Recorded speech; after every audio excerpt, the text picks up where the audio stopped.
पति ने जानबूझकर सीढ़ियों पर तेल डाला और पत्नी को चोट लग गई, लेकिन उसने ऐसा अभिनय किया जैसे कुछ हुआ ही न हो। पत्नी रसोई में खाना बना रही थी। गैस चूल्हे में अचानक लगी आग लग गई, जिससे लड़की का हाथ जल जाता है। यह भी पति ने ही किया है। हर दिन वो अपनी पत्नी को मारना चाहता है, इसलिए उसने इतने जाल बिछाए हैं, लेकिन कहा जाता है कि आग के बिना धुआं नहीं होता। पति के ऐसा करने की वजह क्या है? ऐसा इसलिए है क्योंकि उसकी पत्नी ने एक गंभीर गलती की है। कहानी 1 साल पहले की है। इस आदमी का नाम ऋषभ है। वो अपने परिवार के साथ एक छोटे से शहर में रहता है। यह देखकर कि वो शादी करने के लिए काफी बड़ा हो गया था, इसलिए उसके परिवार ने उसे लड़की दिखाने की व्यवस्था की। शहर में रहने वाली रानी नाम की एक लड़की है। ऋषभ ने उसे देखा और उसे तुरंत उससे प्यार हो गया। रानी खूबसूरत और सेक्सी दोनों है। ऋषभ जैसा सरल शुद्ध लड़का उसके आकर्षण का विरोध नहीं कर पाता है।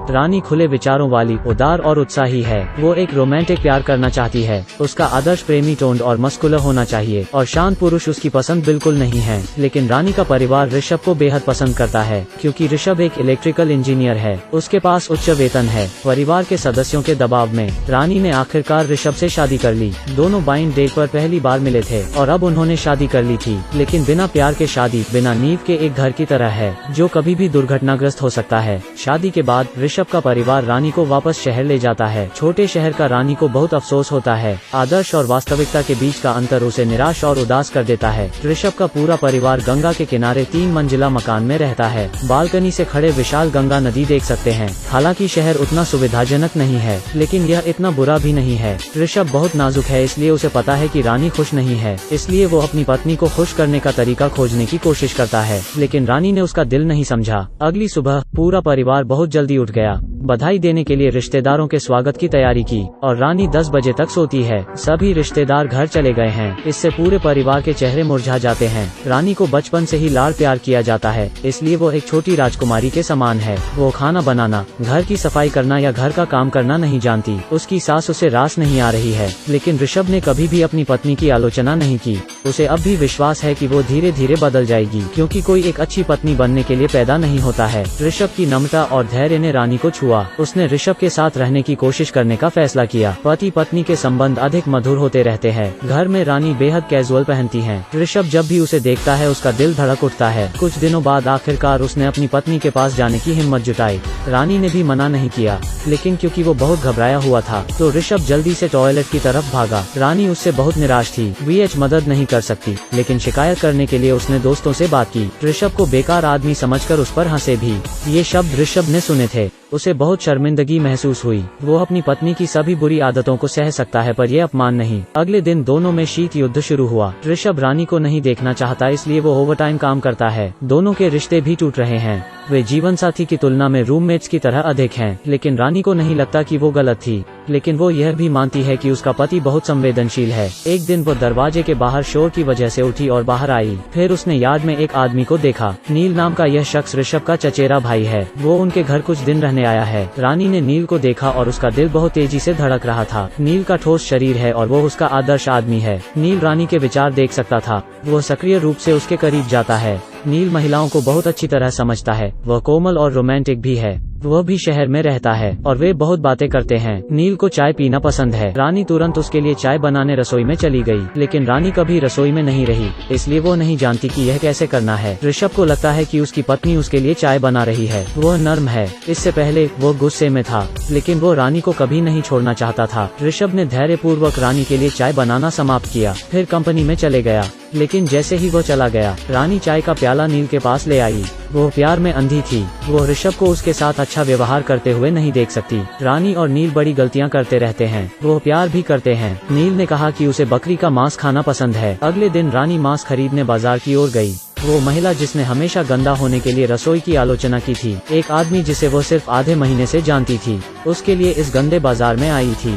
पूरे परिवार ने रानी का बदलाव देखा और वे सब खुश थे, लेकिन वे नहीं जानते दरअसल रानी इस घर से जल्दी निकलने का उपाय सोच रही है। नील के साथ नया घर बनाने के लिए ऋषभ के परिवार की मेहरबानी देख रानी को बहुत अफसोस है। उसने नील से उसे दूर ले जाने के लिए विनती की। नील ने राजी होने का नाटक किया, लेकिन उसने गुपचुप तरीके से अपना सामान बढ़ा और चले गया। शाम को जब रानी बहुत खुश क्योंकि नील रात को खाने पर आने वाला था, लेकिन वो बिना एक शब्द कहे चला गया। रानी को छोड़ दिया गया था। वो चौंक गई और अपने कमरे में वापस आ गई। वास्तव में जो प्रेम केवल रानी ने सोचा था, यह नील की नजर में एक पैसा जितना भी नहीं है। रानी का हृदय ग्लानि और पश्चाताप से भर गया। वो अपने पति को धोखा नहीं देना चाहती थी, तो उसने ऋषभ को सारी बात बता दी। लेकिन उसे आश्चर्य हुआ क्योंकि ऋषभ उतना उत्तेजित नहीं था जितना उसने सोचा था। इसके विपरीत वो बहुत शांत है, जैसे कुछ हुआ ही नहीं था, क्योंकि अभी उसका दिल मर चुका था। आमतौर पर वो बकरी के मांस से नफरत करता है, आज वो बहुत खाता है। भले ही उसने शांत रहने की कोशिश की, लेकिन वो फिर भी अपने दिल में गुस्सा रखता है। ऐसी चीज कोई पुरुष स्वीकार नहीं कर सकता, क्योंकि वो बहुत गुस्से में था। इसलिए अगले दिन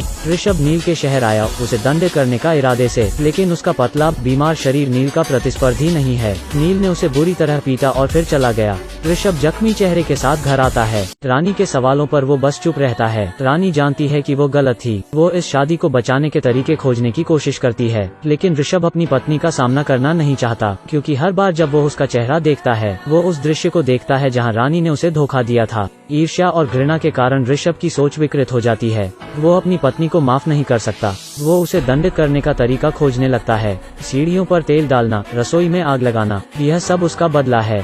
ऋषभ की पीड़ा के तहत रानी हर दिन डर के साए में रहती है। वो लगभग पागल हो जाती है। हताशा में रानी छत पर चली गई। वो अपनी मौत से सब कुछ खत्म करने वाली थी। ऋषभ उसे रोकने के लिए दौड़ा। वो रोया और उससे माफी की भीख मांगी। वो रानी से नफरत नहीं करता था, लेकिन खुद से नफरत करता था। बेकार होने के कारण, इतना कमजोर होने के कारण दोनों ने एक दूसरे को गले लगाया और रो पड़े। दोनों ने सब कुछ एक तरफ रखकर फिर से शुरू करने का फैसला किया। अगले दिन ऋषभ अपनी पूर्व सज्जनता में लौट आया। रानी भी सीखने की कोशिश करती है कि एक अच्छी पत्नी कैसे बने। हालांकि दोनों लोग अब भी कम ही बात करते हैं, लेकिन एक दूसरे को देखने वाली आंखें ज्यादा नर्म थीं।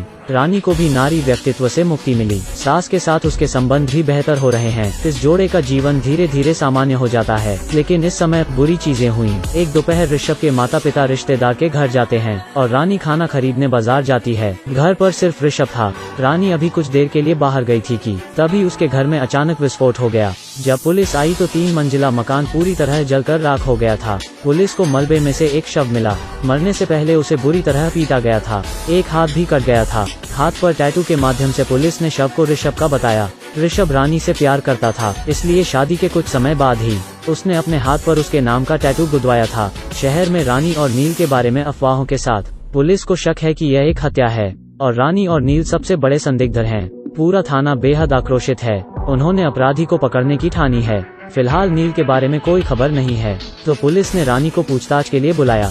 रानी ने विस्तार से बताया कि उस दिन क्या हुआ था। निश्चय ही नील उस दिन उन्हें ढूंढने आया था। ऋषभ को डर था कि रानी खुश नहीं है, तो उसने रानी को बाजार में कुछ खरीदने के लिए कहा था। घर से निकलने के बाद रानी ने पड़ोसी के बच्चे को उसके लिए दरवाजा बंद करने के लिए कहा। फिर बाजार के लिए एक रिक्शा में बैठ गई। बाजार में कीमत को लेकर उसने कसाई से तकरार भी की। सामान खरीदने के बाद वो रिक्शा से घर वापस आई। घर के सामने कुछ आवारा कुत्ते थे, इसलिए उसने उनके लिए कुछ मांस फेंका, लेकिन वो अभी तक घर नहीं गई थी। अचानक धमाका हुआ। उसे नहीं पता था कि उसके घर में क्या हुआ है, और उस दिन की गवाही बहुत से लोग दे सकते थे। पुलिस ने लोगों को गवाही देने के लिए बुलाया। रानी ने जो कहा उसकी पुष्टि हुई, और यह पता चला कि उसने जो कुछ कहा वो सब मेल खाता था। पुलिस को कहीं कोई खामी नहीं मिली, लेकिन पुलिस अभी भी अपने शक पर विश्वास करता है, क्योंकि रानी को छोड़कर किसी का अपराध करने का कोई मकसद नहीं है। तो पुलिस ने पूछताछ के लिए रानी को प्रताड़ित किया, लेकिन रानी बहुत जिद्दी है। आधे दिन तक पुलिस ने उसे पीटा, फिर भी कुछ नहीं मिला। इंस्पेक्टर इसे स्वीकार नहीं करता, इसलिए वो इसकी पुष्टि करने के लिए एक झूठ पकड़ने वाले विशेषज्ञ को बुलाता है। विशेषज्ञ बस रानी से एक सवाल पूछता रहा, क्या तुमने अपने पति को मार डाला है?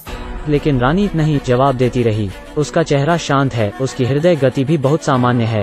अंत में विशेषज्ञ को एक निष्कर्ष पर आना पड़ता है। रानी झूठ नहीं बोल रही है। इंस्पेक्टर ने सब कुछ इस्तेमाल किया, लेकिन फिर भी मनचाहा जवाब नहीं मिला। मामला बहुत लंबा हो गया। वरिष्ठों ने थानाध्यक्ष को शीघ्र दोष सिद्ध करने को कहा। कोई अन्य रास्ता नहीं है। इंस्पेक्टर को रानी को रिहा करना पड़ता है। इंस्पेक्टर इसे समझा नहीं सकता। आखिर रानी की मानसिकता कितनी मजबूत और सख्त होगी ताकि वो लाई डिटेक्टर भी पास कर सके। इस कहानी के बाद रानी शहर में रहना जारी नहीं रख सकती। कुछ समय बाद वो दूसरी जगह चली गई। स्टेशन पर दाढ़ी वाला आदमी चुपचाप रानी का हाथ थामता है। यह कोई अजनबी नहीं है, लेकिन ऋषभ है जिसे हमने सोचा था कि वो मर चुका है। हवा चलती है और ऋषभ की एक बाजू फड़फड़ाती है। दो लोग एक दूसरे को देखकर मुस्कुरा रहे हैं। मामले की सच्चाई भी धीरे धीरे सामने आ रही है। अपराध का दिन। नील अचानक उनकी तलाश में आ गया। उसकी और रानी की कहानी पूरे शहर में अफवाह थी। हर कोई बात कर रहा है। नील को लगता है कि उसकी प्रतिष्ठा बर्बाद हो गई है। एक स्वार्थी व्यक्ति होने के नाते वो दोनों को धमकी देने आया था, इसलिए नील ने रानी से यह स्वीकार करने के लिए कहा कि सभी गलतियां उसके द्वारा की गई हैं। अगर वो नहीं मानी तो वो रानी की निजी तस्वीरें ऑनलाइन पोस्ट कर देगा। बहुत आक्रामक ऋषभ इसे अब और नहीं सह सकता, इसलिए उसने नील से झगड़ा शुरू किया, लेकिन वो नील के लिए कोई मुकाबला नहीं है। ऋषभ को जल्दी से जमीन पर पटक दिया जाता है। रानी अपने पति को बचाना चाहती है, इसलिए उसने बकरी का मांस फ्रिज से लिया और नील के सिर पर जोर से मारा। नील के सिर में लगी चोट लगी और वो मौके पर ही मर गया। शव को जमीन पर पड़ा देख रानी घबराने लगती है। उसने गलती से उसे मार डाला है, उसे जरूर गिरफ्तार किया जाएगा। लेकिन ऋषभ बहुत शांत है। उसने तुरंत सोचा और एक योजना के साथ आया। उसने रसोई से चाकू लिया और नील की एक बांह काट दी। फिर उसने रानी से उसके लिए एक आइस पैक लाने को कहा। फिर उसने चाकू लिया और अपने हाथ पर निशाना लगाया। एक चीख के बाद ऋषभ का हाथ कट गया। उसने नील से अपने कपड़े बदले। उसने चाल का इस्तेमाल किया नील की लाश को अपना बताकर छिपाने के लिए। ऋषभ एक इलेक्ट्रिकल इंजीनियर है, इसलिए उसने दर्द को थामने की कोशिश की और रसोई घर में एक स्व विस्फोट प्रणाली डिजाइन की। उसने रानी से फर्श पर लगे खून के धब्बे साफ करने को कहा। फिर टाइमर शुरू किया। ऋषभ ने रानी को बाहर जाने के लिए कहा, साथ ही जाते समय उसने उसे सावधान रहने की चेतावनी दी। फिर उसने योजना का पालन किया। रानी ने शांति से दरवाजे से बाहर निकलने की कोशिश की। उसने वैसा ही किया जैसा ऋषभ ने उसे बताया था। सभी को सादर अभिवादन। फिर बाजार के लिए एक रिक्शा की सवारी की। पहले उसने बकरी के मांस का एक टुकड़ा खरीदा, फिर मीट को दूसरे स्टॉल पर ले गई और उन्हें इसे काटने के लिए कहा। जिस मांस के टुकड़े से उसने नील को मारा था, वो भी उन टुकड़ों में शामिल था। उसके घर के पास आकर रानी ने तुरंत मीट लिया और दरवाजे पर आवारा कुत्तों को फेंक दिया। हत्या के हथियार को पूरी तरह से नष्ट कर दिया गया था। इस समय रसोई में टाइमर खत्म हो गया और विस्फोट हो गया। विस्फोट ने तुरंत पड़ोसियों का ध्यान आकर्षित किया। ऋषभ नील के हाथ के साथ छत से गंगा में कूदकर भाग गया। सभी लोग घटनास्थल पर एकत्रित होते हैं, तो किसी ने ऋषभ को नदी में नहीं देखा। ऋषभ नीचे की ओर तैरने की कोशिश करता है, फिर नील का हाथ पानी में फेंक देता है। सच्चाई को पूरी तरह से दबा दिया गया। इस समय ऋषभ ने अपनी योजना पूरी कर ली है। वो रानी को दूसरे शहर में ले गया और एक नया जीवन शुरू किया। यह बेहतरीन डिटेक्टिव लॉजिक वाली फिल्म हसीन दिलरुबा है। कथानक तार्किक और आश्चर्यजनक विवरणों से भरा है। यदि आप केवल पिछले भाग की सामग्री देखते हैं, तब निम्नलिखित भाग की विशेष सामग्री की कल्पना करना कठिन है। अगर आपको यह दिलचस्प लगी हो तो पूरी फिल्म देखें। ठीक है, मैं हुयेन हूँ। अगली दिलचस्प फिल्मों में फिर मिलते हैं।